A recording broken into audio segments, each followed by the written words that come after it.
You have contact points right here and down here. I am here with Kimo from the Fruit Florida Farm YouTube channel. And he asked if he could come by, harvest some cuttings. And I asked him, hey, if you're gonna come by and do that, why don't we make a video showing people how we harvest cuttings and graft the varieties of mango that we love so much.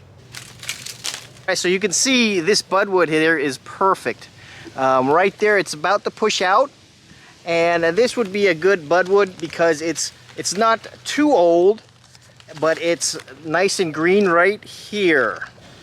Now here's a thinner one that we can use in case we need a thinner piece of budwood. And you're referring to the diameter. Yeah, see the size of the thickness there. Got it. All right, Kimo, now that we have our budwood, the next thing we need to get is our rootstock. So Kimo's back here and he's looking for seedlings whose diameter approximately matches the diameter of the cuttings that we took. All right, Tom, so I found 4 mango trees. We have our budwood. You found some good seedlings. Yeah, so we got our seedlings and budwood. Now we're gonna go over, well, this is what I use. Let's start with the most important. This is 70% alcohol right here. You need this to keep everything clean. So this is parafilm, and then we have our pruners.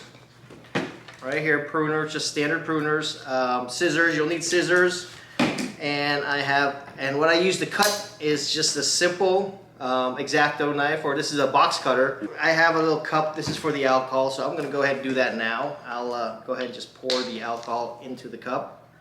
And then I'm going to take that razor blade. I'm just going to sterilize it in the alcohol and just leave it in there.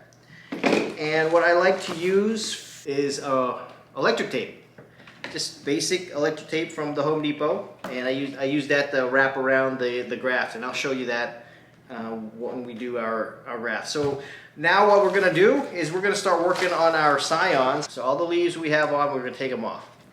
The reason you want to take them off is you don't want you want to wrap it with the parafilm. So I'm going to go ahead and just cut them.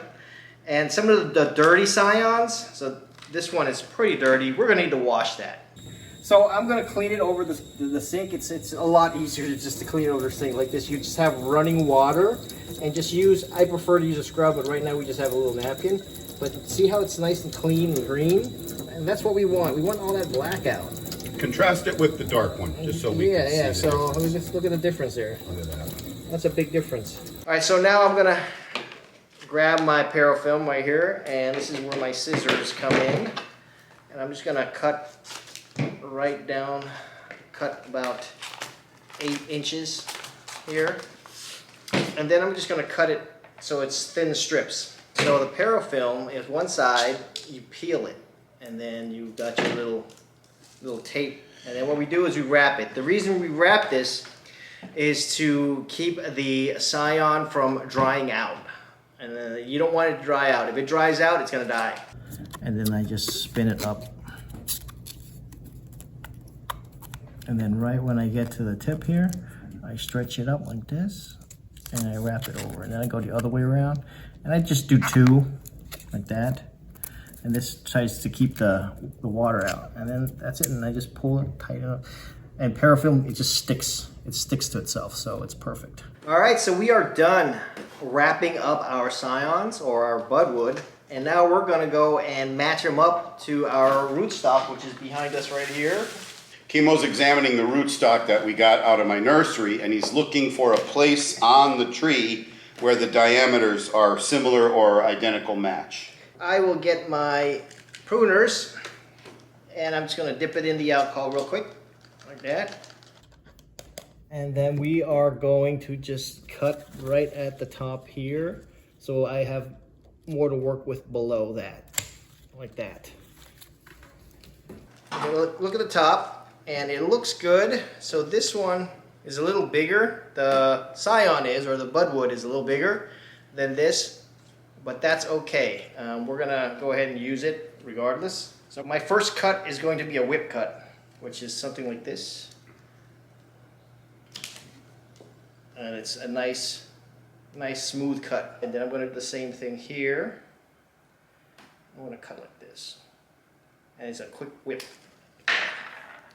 So now you have that. You see how that looks pretty good. We're gonna do whip and tongue graft, and this is what we do. We go ahead and we put the blade right in the top edge here, and then we're gonna put a little pressure down on it and just slowly push it down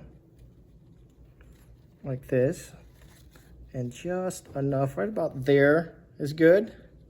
And I'm gonna pull that blade out. All right, so now what we're gonna do is we're gonna cut the tongue on the scion or the budwood here, and we're gonna look and see about that size. So we want about that size. So I'm gonna do the same thing here. I'm gonna put it down, and then I'm just gonna gently push down on the blade. And you gotta be careful, you know, these blades are sharp. You can really hurt yourself. All right, and I think that is good right there. Just like that. So there's a cut. So Kimo, Like what that. you're doing, it's almost like joinery in woodworking. Yep. You're creating a joint, Yep, that's what just I am like doing. when the Amish make furniture. And then you just go like this. You open up the two joints, and then you just push it down just like that. And look at how great that contact is. Compared to some of the other grafts I use, the techniques that cleft. Look at that. You can't get any closer than that. That's nice. That's a beautiful, nice tight graft. And what do you call that graft again? This is whip and tongue. Whip and tongue.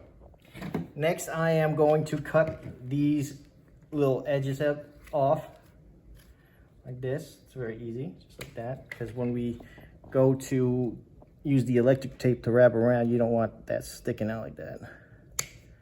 Just like that. So this is where the electric tape comes in. And we're gonna do, and something with this whip and tongue graft, you get multiple contact points.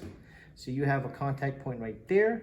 You have contact points right here and down here. I like using electric tape because it sticks and it's flexible. So we're just gonna do a nice wrap once, and then I'm gonna wrap to the top, and then wrap like this. And we are almost done. So that's it. It's stuck. It's nice. Next, we just need a little parafilm to just wrap this up nice and tight.